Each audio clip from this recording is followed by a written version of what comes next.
ప్రభునందు ప్రియమైన వారులారా, ప్రభు అయిన యేసుక్రీస్తు నామములో మీ అందరికీ శుభాభివందనములు.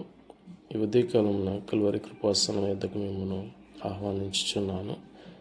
సంఖ్యాకాండము 20వ అధ్యాయము 8వ వచనములో, నీవు నీ కర్రను తీసుకొని నీవును నీ సహోదరుడైన అహరోనును ఈ సమాజమును పోగు చేసి వారి కన్నుల ఎదుట ఆ బండతో మాట్లాడము, అది నీళ్ళిచ్చును. నీవు వారి కొరకు నీళ్లను బండలో నుండి రప్పించి సమాజమునకును వారి పశువులకును త్రాగుటకిమ్మని చెప్పినట్టుగా మనం చూస్తున్నాం.